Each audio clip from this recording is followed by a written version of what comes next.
All right, picture this for a second. You're deep beneath an abandoned hospital in Pennsylvania.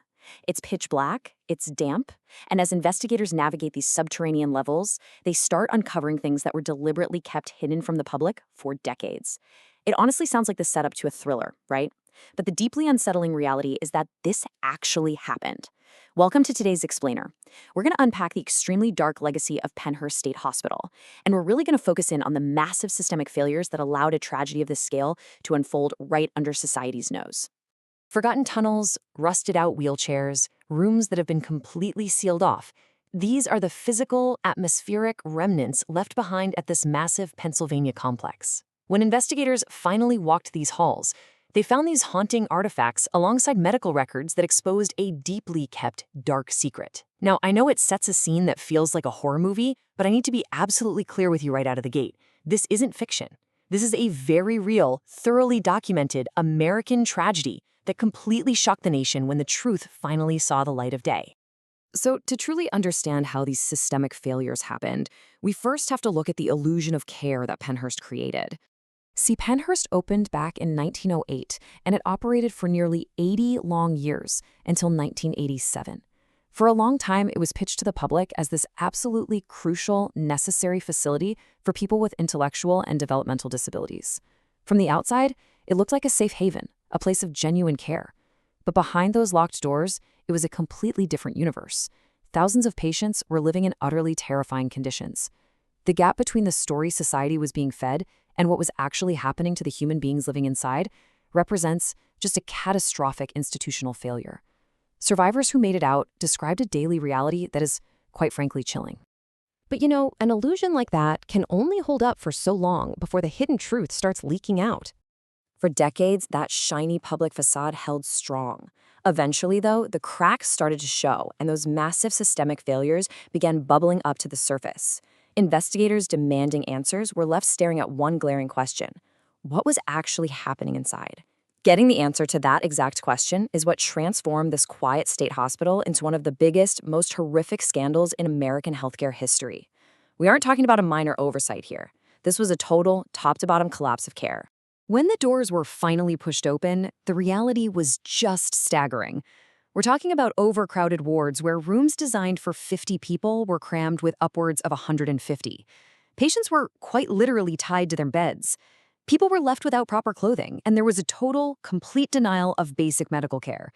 And here's the scariest part. This wasn't just a handful of bad actors doing this on the sly. This severe neglect and abuse was essentially standard operating procedure. Thousands of vulnerable people were subjected to this nightmare day in and day out. And what's even crazier is that the architecture of the hospital itself was actually designed for secrecy.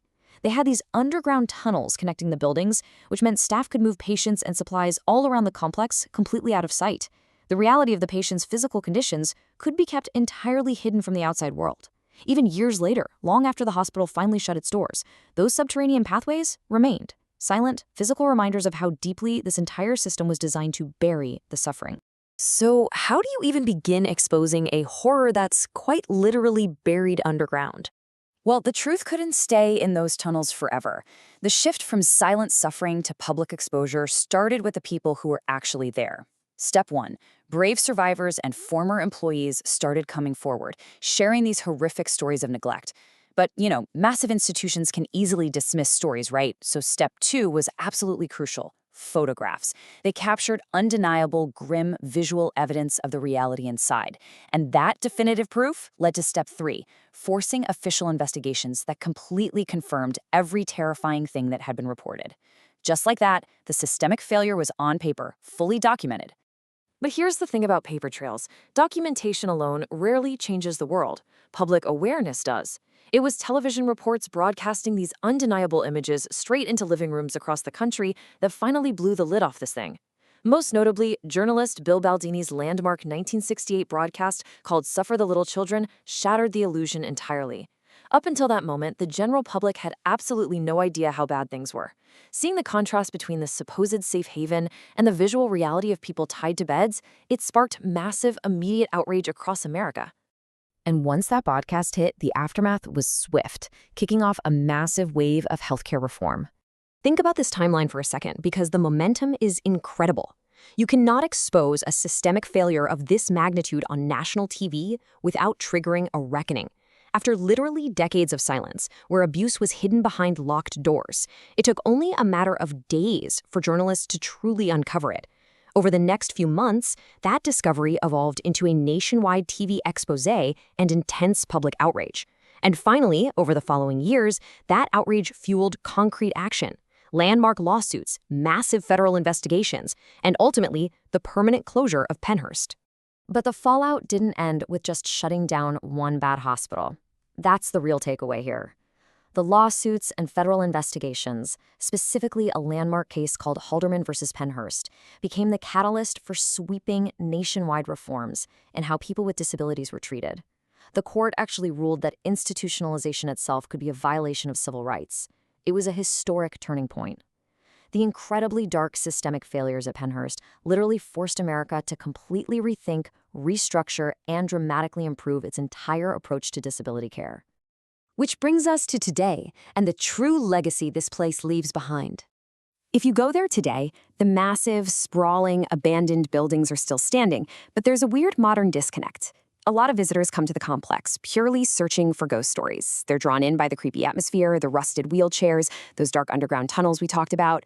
But in chasing the supernatural, they are completely missing the actual truth, the highly documented history of the thousands of real, living human beings who suffered systemic abuse right there on that property. When we only look for ghosts, we ignore the very real tragedy of institutional failure. As one of our sources so aptly put it, but the real horror isn't supernatural. The real horror is what human beings allowed to happen to other human beings for 80 years. It's the overcrowded wards. It's the total denial of medical care. The terror wasn't spirits lurking in the dark. It was a deeply broken system that society just turned a blind eye to. Sometimes the darkest secrets aren't physically hidden beneath abandoned hospitals or tucked away in forgotten tunnels.